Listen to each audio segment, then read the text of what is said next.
எதுவாக இருந்தாலும் ஜனநாயகமாக பேசி அமர்ந்து பேசுகின்ற விஷயத்தை வந்து ஒரு போராட்டக்களமாக உருவாக்கி தங்களுக்கு சாதகமாக இந்த தேர்தலில் ஒரு அனுதாப அலையை வீச செய்து விடலாம் என்ற எண்ணத்தில் அவங்க பண்ணுறது தான் இந்த தொகுதி மறுவரை பண்ணுறது பற்றி அவங்க பண்ணுற பிரச்சனையை போராட்டங்கள். இதில் புரிஞ்சுக்கிறது என்னென்னா போய் பிரசாரத்தை பண்ணக்கூடாது. 16, 17, 18 சிறப்பு கூட்டம் நடக்குது அப்படின்னு சொன்ன உடனே அந்த கூட்டத்தில் என்ன பேச போகிறாங்கன்னு முதல்ல கேட்டுக்கணும். நீங்கள் வந்து அந்த நகலை எரிப்பதன் மூலமாக என்ன சாதிக்கிறீங்க, நகலை முழுமையாக படித்தீர்களா, அது என்ன சொல்லியிருக்காங்க. டீலிமிட்டேஷன், ஒய் இது டீலிமிட்டேஷன் சொல்லியிருக்காங்க. அதனால் தமிழகத்துக்கு பாதிப்பு வரும் என்று நினைத்தவங்களுக்கு நீங்கள் என்ன சொன்னீங்க, 39 தொகுதி குறைந்து விடும் என்று சொன்னீங்க. அது குறையல. It is increase to 59, suggested to 59. 39 தொகுதியில் 59ஆக மாற்றப்படும் என்று சொல்கிறார். விகிதாச்சார அடிப்படையிலே குறைந்து விடும் சொன்னார். 7.13 நினைக்கிறேன். இப்போ தற்போது 39 தொகுதிகளுக்கு 7.13 வந்து இப்போ சதவீதம். இது 59ஆக மாறும்போது 7.23 இன்க்ரீஸ் தான் ஆயிருக்கு, குறையில. சதர்ன் ஸ்டேட்டுக்கு பாதிப்பு வருன்றாங்க. சதர்ன் ஸ்டேட்டுக்கு வந்து 23 பாயிண்ட் சம்திங் வந்து அது 23.87 ஏதோ இன்க்ரீஸ் ஆயிருக்கு. அப்போ எந்த விதத்தில் பாதிப்பு வரும் நீங்கள் நினைக்கிறீங்க? அப்போ இன்னொரு அனுகூலம் என்ன என்பதை நீங்கள் சிந்தித்து பார்க்கவே இல்லை. இப்போ நான் உதாரணத்துக்கு பிரச்சாரத்தில் பேசினேன். ஒரு மாவட்டம் உருவாக வேண்டும் என்று சொன்னால் 10 லட்சம் மக்கள் தொகை இருக்க வேண்டும் சொல்கிறாங்க. அந்த 10 லட்சத்துக்கு மேலே 20 லட்சம் மக்கள் வந்துட்டாங்கன்னா what is wrong in dividing it by 2 MPs?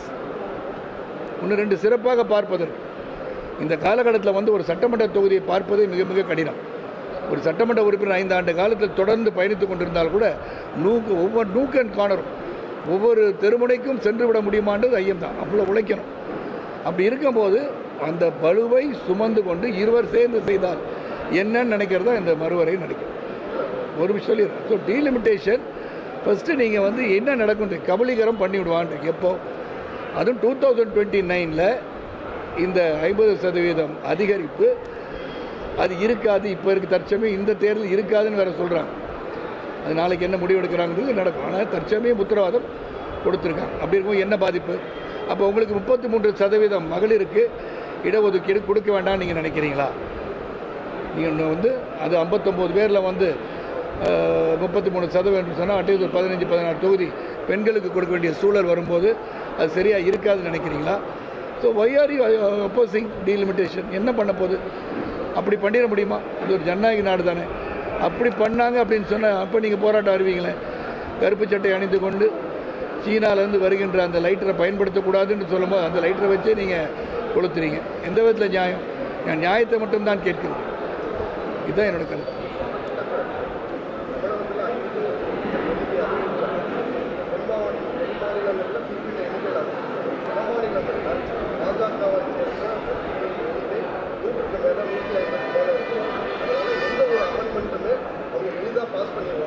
அப்போ நீங்கள் என்ன பண்ணி முடிவு பண்ணிட்டீங்கன்னா உங்கள் செயல்பாடு சிறப்பாக இருக்காது. ஆக வரும் காலங்களில் பாரதிய ஜனதா கட்சி தான் அனைத்து மாநிலத்தில் வெற்றி பெறும். நீங்களே ஊர்ஜிதப்படுத்திட்டீங்க. நீங்கள் உழைக்க மாட்டீங்க, வெற்றி பெற முயற்சி பண்ண மாட்டீங்க, உங்கள் மேலே உங்களுக்கு நம்பிக்கை கிடையாது அப்படின்னு எடுத்துக்கலாமா? அவங்களோட கட்சி தேசிய இயக்கம், அவங்க வெற்றி பெறத்துக்கான முயற்சி எடுப்பாங்க. 800 தொகுதி இருந்தாலும் நீங்களும் வந்து அது இன்க்ரீஸ் ஆகிறது 250னா 129 இப்போ இருக்குது. 215 தொகுதி ஆகுதா? 195. ஸோ 195 தொகுதி ஆயிடுச்சுன்னா அப்போ உங்களுக்கு எக்ஸ்ட்ரா 195 தொகுதி இருக்கும்போது அது இப்போ வராதில்ல. 2029 இட் வில் நாட் பி எஃபெக்டிவ்னு சொல்லிட்டாங்கல்ல. அப்போ நீங்கள் அதற்கான திட்ட வகுத்தல் இருக்கணும் இல்லையா? சரி, இப்படி இருக்குது, நம்ம என்ன பண்ண முடியும்? நீங்கள் தான் இண்டி கூட்டணின்னு ஒன்று வச்சுருக்கீங்களே, வலுவான கூட்டணின்னு சொல்கிறீங்களே. அப்போ ரெப்ரஸன்டேஷன் நீங்கள் வந்து எல்லா இடத்துலையும் நீங்கள் ஜெயிக்க பாருங்கள். கொள்கை அடிப்படையில் உங்கள் கொள்கைகள் சிறந்த கொள்கை என்று பறைசாற்றுங்கள். In what way you are better than பிஜேபின்னு சொல்லுங்கள். மத்தியில் என்ன ஆட்சி கொடுத்துருக்கீங்க நீங்கள்? இந்த கடந்த 3 வருஷம் 3 தடவை வந்து முதலமைச்சர், 3வது முறை பாரத பிரதமர். 2014 10ஆம் இடத்திலிருந்து பொருளாதாரம் வந்து இன்றைக்கி 4ஆம் இடத்துக்கு கொண்டு வந்திருக்காரு. உலகம் போற்றுகின்ற தலைவர். உண்மையாக இல்லையா கேட்டு பாருங்கள் யாரை வேணால். வேக்சினேஷன் தடுப்பூசி கோவிட் டைமில் வந்து எல்லா இடத்துலையும் பரவலாக கொடுத்த ஒரு நாடு இந்தியா. அதுக்கு யார் காரணம்? ஆட்சியாளர். யார் ஆட்சியாளர்? மோடிஜி தலைமையில் ஆட்சி. பாப்பா நியூகினி போனால் பிரைம் மினிஸ்டர் காலில் விடுற எதுக்கு? எங்கள் மக்களை காப்பாற்றினீங்கன்றான். இங்கே அவருடைய பெருமையை தெரியாதா? அந்த பெருமையை நீங்கள் சொல்ல விரும்பவில்லையா? நீங்களே தான் ஆட்சி புரியணும்னு முடிவு பண்ணிட்டீங்களா? அதான் நான் கேட்குறேன்.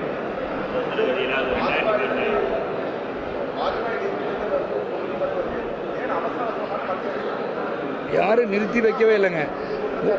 இல்லை டீலிமிட்டே நிறுத்தி வைக்கல, நடக்கவே இல்லையே. we are not even gone into சென்சாரியே போவே இல்லை. நடந்துச்சு, அவங்களுக்கு தெரியாத ஒன்றா? இது வரைக்கும் நடக்காத ஒன்றை வந்து நடத்தணும்னு நினச்சிட்டு இருக்காங்க. நடத்தும் போது பண்ணணும் போது பண்ணாதீங்கன்னு சொல்லிட்டு இருக்கீங்க. So they thought it's the right time to start. முயற்சி எடுத்து பண்ணுவோம் தானே சொல்கிறாங்க. மசோதாவை தாக்கல் செய்கிறாங்க.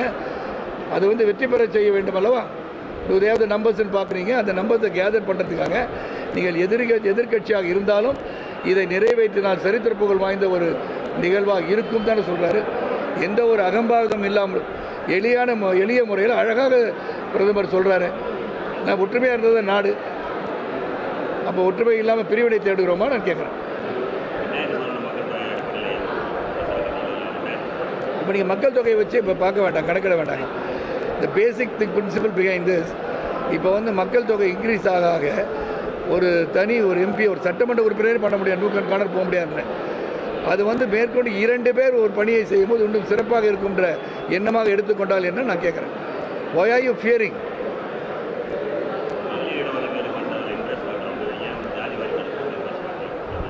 நீங்கள் இன்ட்ரெஸ்ட் காட்டலன்னு சொல்லக்கூடாதுங்க. ஒவ்வொன்றா தானே பண்ண முடியும், படிப்படியாக தானே செய்ய முடியும். இப்போ அதை பண்ணால் தேர்தல் நேரத்தில் அதை பண்ணுறீங்களான்னு கேட்பீங்க. அப்போ எதை தான் பண்ணணும்? அவங்க இப்போ மக்களை திருப்பி கான்சென்சஸ் எடுப்பாங்களா? ஆல்ரெடி எல்லாமே கலந்து பேசுவாங்கள்ல. எந்த முடிவாக இருந்தாலும் மத்திய அரசில் அந்தந்த representatives given enough time to represent. நீங்கள் போய் உங்கள் கருத்துக்களை இப்பொழுது சொல்கிறீங்களே, இந்த மாதிரி முடிவு எடுக்க போகிறீங்க, இவங்க சொன்னாங்கல்ல குறைஞ்சிரும்னு சொன்னீங்கல்ல. அப்போ நீங்கள் எவ்வளோ பேர் வந்து இங்கேருந்து அங்கே போய் இதை பற்றி விளக்கம் சொல்லுங்கள், தயவு செஞ்சு இதை சொன்ன பிறகு நீங்கள் இதை முன்னெடுங்க எங்கேயும் சொல்லியிருக்கீங்களா? நீங்கள் மத்திய அரசு நிதி தரவில்லை என்பதை மட்டும்தான் சொல்லியிருக்கீங்க. You not approach anything else. அதுதான் நடந்திருக்கு. நீங்கள் ரைட் அப்ரோச் வேணுன்றோம். அதனால தான் டபுள் இன்ஜின்றார் இப்போ மோடிஜி.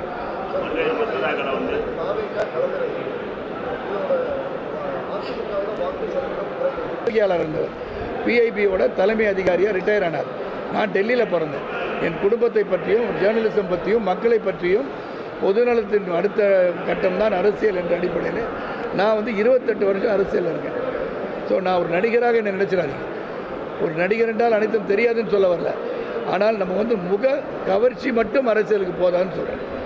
அதனால் இறங்கி வேலை செய்ய தெரியணும். அதனால் அவர் அந்த தாவகா தலைவரை பற்றி நான் ஒன்றே தான், அதுக்கு ஒரு பானை சோற்றுக்கு ஒரு சோறு பதம். மறுபடியும் எத்தனை முறை கேட்டாலும் 41 பேர் இறந்திருக்கிறார்கள். காரணம் நீங்கள் தான். உங்களை பார்க்க வந்த ரசிகர்களாக இருக்கட்டும், உங்களை பார்க்க வந்த மக்களாக இருக்கட்டும், நீங்கள் என்ன வேணால் காரணம் சொல்லுங்கள். ஹாஸ்பிட்டல் அட்மிட் ஆனால் ஏன் நீங்கள் இங்கே போகல? 4 பேர் உங்களை அடிச்சிருவாங்களா? வாங்கிக்கோங்க. என் மேலே தான் தப்புன்னு சொல்லுங்கள், நான் உங்களை காப்பாற்ற வந்திருக்கேன்னு சொல்லியிருக்கலாம். எங்கேயாச்சும் இந்த உலகத்தில் இறந்த குடும்பம் வீட்டில் வந்து நீங்கள் அவருக்கு துக்கம் விசாரிப்பீங்களாங்க? அதோட ஒரு தலைவன் அந்தஸ்து கொடுக்கலாம். அவ்வளோதான் நான் சொல்லுவேன்.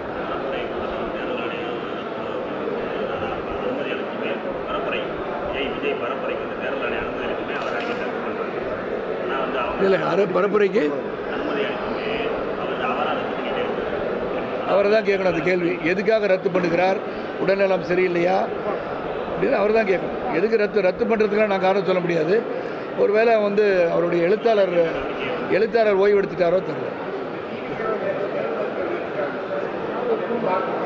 நான் பார்க்குறதே இல்லைங்க.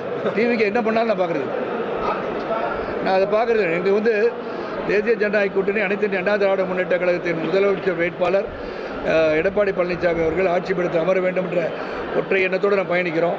திராவிட முன்னேற்றங்கள் ஆட்சியில் இருக்குது. அது எப்படி வந்து அந்த ஆட்சியை வந்து அகற்றுவது என்ற எண்ணம். அதனால் இவங்களை பற்றி நான் பேப்பர் படிக்கிறது என்ன வேணால் சொல்லிட்டு போகிறோம். ஆனால் அந்த செய்திகள் கேட்டுக்குவேன். தவறாக ஏதாவது பயன்படுத்தினால், தவறாக யாராவது தலைவர்களை பற்றி இழிவாக பேசினால் நிச்சயமாக அதுக்கு மட்டும் தான் பதில்.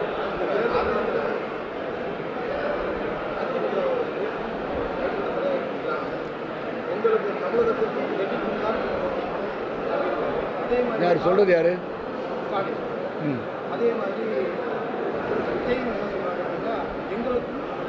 விஜய் யாருங்க? Who's Vijay? Why are you giving him a status of a great leader?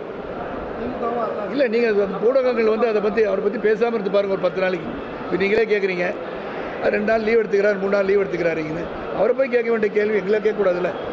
அதனால் basically let me tell you, அவங்க வந்து எல்லாரும் அரசியலுக்கு வரணும்னு விரும்புகிறவங்க. நான் பலமுறை அதை சொல்லியிருக்கேன். வந்த பிறகு let him prove what he can do. Let us not talk about it.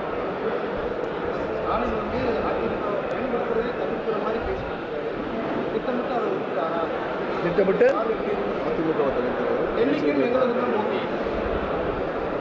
டெல்லிக்கு அவருக்கு தான் போட்டி அப்படின்னா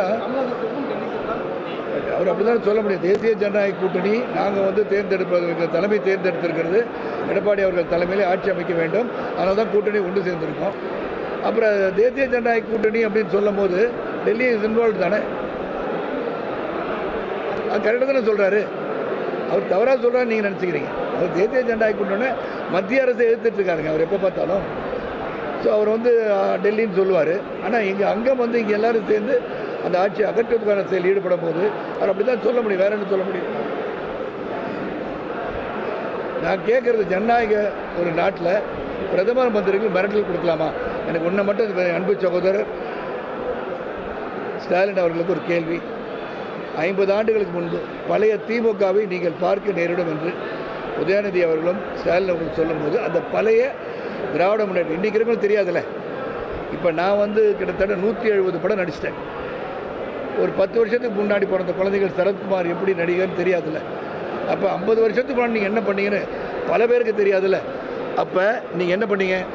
சைக்கிள் சேனால் அடிக்காதே, சோடா பாட்டில் வீசாதே, வன்முறையில் ஈடுபடாதே இப்படின்னு சொல்லி எதுவும் வன்முறை பண்ணீங்களா? என்ன பண்ணீங்க நீங்கள் சொல்லுங்களேன். எங்களுக்கெல்லாம் என்ன வந்து ஒரு இதுனா, இப்போ எதிரி வந்து அம்பு கொண்டு தாக்க போகிறான், கத்தியால் வீச போகிறான், குதிரைப்படையில் வரப்போகிறான்னு அதுக்கு தகுந்த மாதிரி நாங்கள் பாதுகாப்பு கவசத்தை வச்சுக்கலாம். நீங்கள் என்ன பண்ணீங்கன்னு எங்களுக்கு தெரியலையே. மர்ம ஆயுதங்கள் பயன்படுத்த போகிறீங்களா எங்களுக்கு தெரியலையே. இது சைலண்ட்டாக எதுவும் பண்ண போகிறீங்களா? புரட்சி வெடிக்க போதா? அப்போ தென் புரட்சி வெடிக்கும் என்று சொன்னீர்கள் என்று சொன்னால், தேச ஒற்றுமை குலைக்கப் போகிறேன் என்று சொன்னால் அது தேச ஒற்றுமைக்கு பாதுகாப்பு சட்டத்தை வந்து பார்த்துக்க. நான் பழைய திமுகவை பார்த்துருக்கேன். 1967 நான் வந்து கல்லூரி மாணவனாக இருந்தேன். அப்போ என்ன பண்ணாங்க எனக்கு தெரியாது. நான் வந்து மக்கள் திலகம் புரட்சி தலைவருடைய தீவிர ரசிகர், உங்களுக்கு தெரியும்.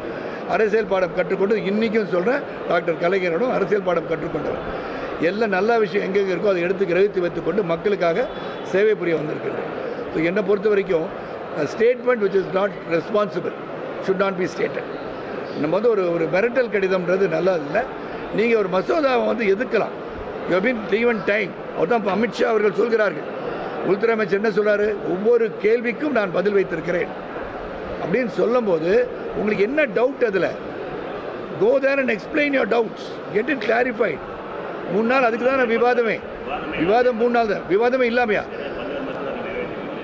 விவாதம் இல்லாமையா 16-17 பேர் கூப்பிட்டுருக்காங்க. பிரியங்கா காந்தி நேற்று பேசுகிறாங்களே, கேட்டிங்களா? அவங்க சொல்கிறதுக்கெல்லாம் பதில் சொன்னாரா? அமித்ஷா பதில் சொல்கிறாரா? வெளிநடப்பு செய்யாதீர்கள், உள்ளிருந்து நான் சொல்வதை கேளுங்கள் என்று சொன்னதை நீங்களும் பார்த்துருக்கீங்க, நானும் பார்த்துருக்கேன். அதனால் சொல்கிறேன், விவாதத்திற்காக தான் அழைக்கப்பட்டிருக்கிறேன். இல்லாட்டி ஒரு மணி தான் தேர்வு கொண்டு போயிட்டே இருக்கலாம்ல. அவங்க ஸ்ட்ரென்த் இருக்கு அவங்களுக்கு.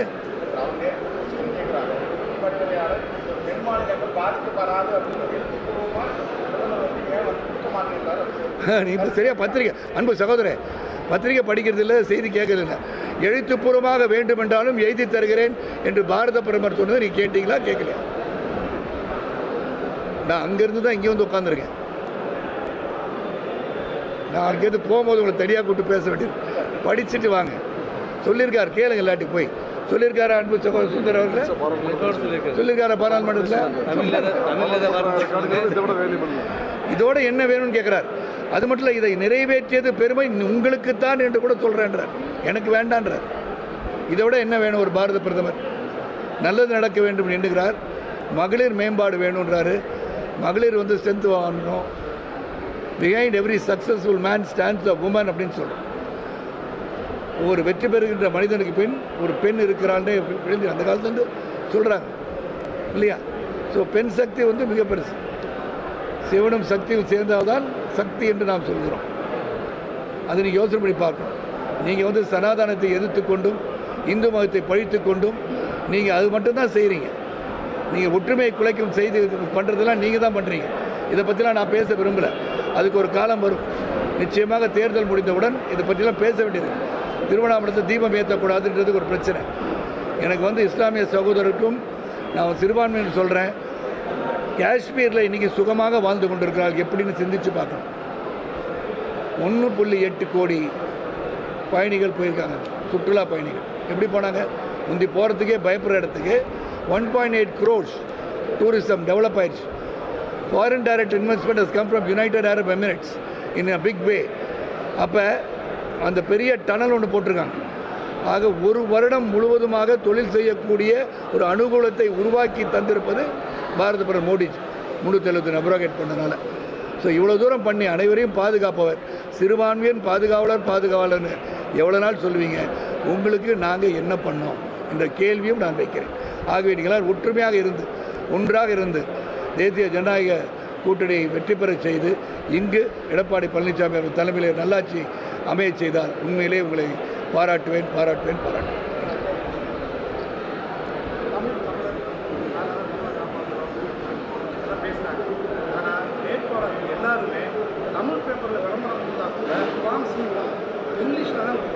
அவங்களை கேட்கணும். இது போனால் ரொம்ப டீப்பாக பர்சனலாக போயிடும். நிறையா சொல்லலாம். தமிழ் என்று சொல்பவர்கள் தமிழை பாரத பிரதமர் பயன்படுத்துவதை இவங்க பயன்படுத்தணும். யூஎனில் போய் பேசுகிறார், யாதும் ஊர் யாவரும் கேள்விந்தார். காசி தமிழ்ச்சங்கத்துக்கு வந்து டெவலப் பண்ணுறாங்க. பனாரஸ் யூனிவர்சிட்டியில் தேர்ஸ் தமிழ் சேர். நீங்கள் ஏன் திங்க் பண்ணல? அப்புறம் திருக்குறளை 13 மொழிகளில் மொழிபெயர்க்க சொல்லியிருக்கிறார்.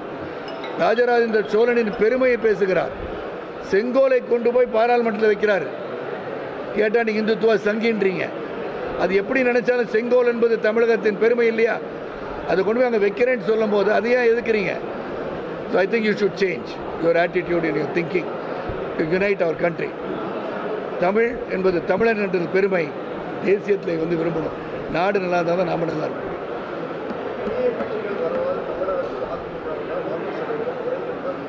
புதிய கட்சிகள் வரலாம், நிறைய வரதான் செய்யும். இந்த டெமோக்ராட்டிக் கண்ட்ரி. நான் திடீர்னு சொன்னால் புதுசாக ஒன்று சொன்னேன்னா ஓஹோ இதுதான் செய்ய போகிறாங்க போல இருக்குது. ஏன்னா தேசிய பொதுக்குழு உறுப்பினர் சொல்லிட்டாரு. ஏன்னா அமெரிக்கா போல் 2 கட்சி அப்படின்னு சொன்னால் இவ்வளோ பிரச்சனைகள் வராதுல்ல. 2 party system, Hyder you belong to democratic party அது ரிப்பப்ளிகன் பார்ட்டி அப்படின்னு பிரிச்சுக்கிட்டாங்க. நீங்கள் பார்த்தா அந்த நாடே அப்படி தான் இருக்கும். சில ஸ்டேட்டுக்கு போனால் ஐயோ ரிப்பப்ளிக்கனே கேட்டுக்குவோம், அவங்களுக்குள்ளே இவர் ரிப்பப்ளிகன் ஐம் டெமோக்ராட்டுன்னு சொல்லிக்குவோம், பேசி பழகிக்குவாங்க. அப்போ டூ மெனி பார்ட்டிஸ் அது ஆல்சோ ரூயினிங் அ கண்ட்ரின்னு தெரியல. இதெல்லாம் வந்து நம்ம சிந்திச்சு பார்க்கணும். வருங்கால இளைஞர்கள் சிந்தனை பண்ண வேண்டியது how we can be united as strength. வல்லரசு நாடாக முதன்மை நாடாக உருவாக வேண்டும் என்று சொன்னால் நாம் அனைவரும் ஒன்றுபட்டால் தான் முடியும். அது we all have to unite. The country is developing சொன்னால் அதில் நமக்கு பங்கு இருக்கணும்னு நினைச்சா தான் வருங்காலம் சிறப்பாக. ரொம்ப நன்றியா. சிறப்பு.